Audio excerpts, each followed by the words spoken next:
নমস্কার বন্ধুরা, মীরা রান্নাঘরে আপনাদের সবাইকে স্বাগত।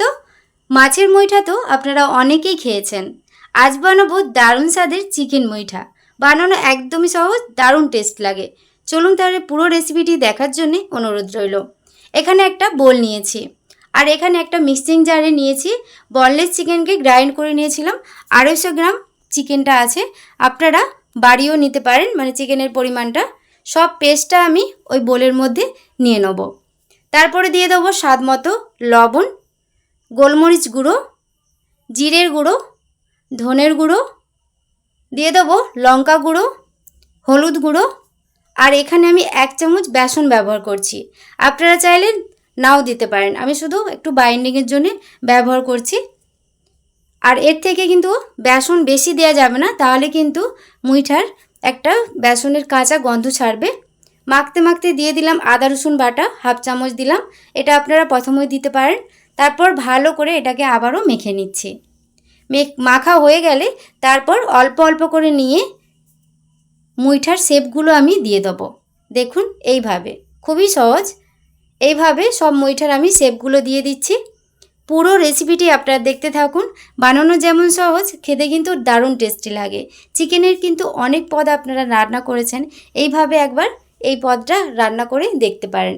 সবগুলো আমার বানানো হয়ে গেছে, কত সুন্দর লাগছে দেখুন। এবার এটা রান্না করে নেব।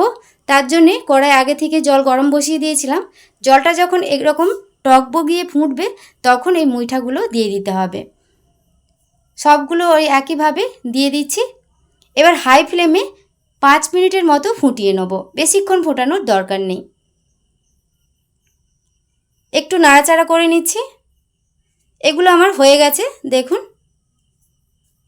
এবার তুলে জলটা আমি ঝারিয়ে নিচ্ছি। সবগুলো তুলে নেব। একটু মুইঠাগুলো সেদ্ধ হয়ে যাওয়ার পর কালারটাও চেঞ্জ হয়ে গেছে। সবগুলো তুলে নেওয়ার পর আরেকটা কড়াইয়ে তেল দিয়েছি। তেলটা গরম হয়ে গেলে ওই মুইঠাগুলো দিয়ে দিচ্ছি। হালকা করে আমি ভেজে নিচ্ছি। আপনারা চাইলে একটু বেশি করে তেল দিয়ে, মানে ছাঁকা তেলেও এটা ভেজে নিতে পারেন। কয়েকবার নাড়াচাড়া করে মুইঠার কালারগুলো একটু হালকা ব্রাউন কালার চলে এলে এবার এগুলোকে তুলে নিচ্ছি। দেখুন এরকম হালকা করে ভেজে নিচ্ছি। সবগুলো তুলে নেওয়ার পর ওই একই কড়াইয়ের মধ্যে দিয়ে দেবো গোটা জিরে। আপনারা তেলের পরিমাণটা কমিয়ে নিতে পারেন। তারপরে দিয়ে দিলাম, জিরেটা যখন ভাজা হয়ে যাবে এর মধ্যে পেঁয়াজ কুচি আর কয়েকটা কাঁচা লঙ্কা চেরা দিয়ে দিলাম। দিয়ে কয়েকবার নাড়াচাড়া করে পেঁয়াজটা আমি ভেজে নিচ্ছি।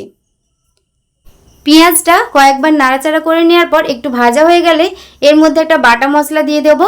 এর মধ্যে একটা টমেটো, আদা রসুনকে একসাথে বেটে নিয়েছিলাম, সেটা দিয়ে কয়েকবার কষিয়ে নিচ্ছি।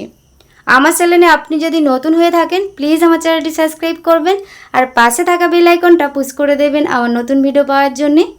এটা কয়েকবার কষিয়ে নেওয়ার পর এর মধ্যে দিয়ে দিলাম একটু কালারের জন্য কাশ্মীরি চিলি পাউডার, ধনের গুঁড়ো, জিরের গুঁড়ো, লঙ্কা গুঁড়ো, হলুদ গুঁড়ো, আর অল্প একটু জল দিলাম, যাতে এই মশলাটা নিচের তলায় লেগে না যায়। তারপর কয়েকবার আবারও ভালো করে কষিয়ে নিচ্ছি। ফেসবুক পেজ থেকে যদি আপনারা দেখে থাকেন, প্লিজ আমার ফেসবুক পেজটা ফলো করে পাশে থাকবেন। এটা দেখুন কালারটা চেঞ্জ হয়ে গেছে আর তেলটাও ছেড়ে এসছে। এবার এই সময় দিয়ে দেবো 1 থেকে 1.5 বাটি গরম জল। আপনারা গরম জলটা ব্যবহার করতেও পারেন, নাও করতে পারেন, তবে গরম জলটা দিলে এই টেস্টটা আরও ভালো আসে। স্বাদ মতো লবণ দিয়ে দিলাম। ভালো করে মিশিয়ে নিচ্ছি। 2 মিনিটের মতো ফুটিয়ে নেব। আর এই সময় গ্যাসের ফ্লেমটা হাই ফ্লেমে রাখতে হবে। তারপর মুইঠাগুলোকে 2 মিনিট পর ফুটে যাওয়ার পর মুইঠাগুলোকে দিয়ে দিতে হবে। দিয়ে ভালো করে মিশিয়ে নেওয়ার পর গ্যাসের ফ্লেমটা এই সময় মিডিয়াম আঁচে করে দেবো। তারপর 5 থেকে 7 মিনিট এটা আমি হতে দেবো। মাঝে মধ্যে একটু নেড়ে নিতে হবে। আর আপনারা চাইলে এই সময় একটু চাপাও দিয়ে দিতে পারেন।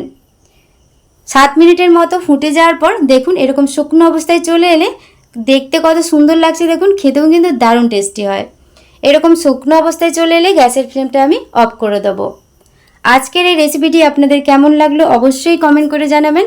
আর রেসিপিটি ভালো লেগে থাকলে প্লিজ একটি লাইক, কমেন্ট, শেয়ার করবেন। এটা আপনারা রুটি, লুচি বা গরম গরম ভাতের সাথেও পরিবেশন করতে পারেন। আজকের মতো রেসিপিটি এ পর্যন্তই। সবাই খুব ভালো থাকবেন, সুস্থ থাকবেন। ধন্যবাদ।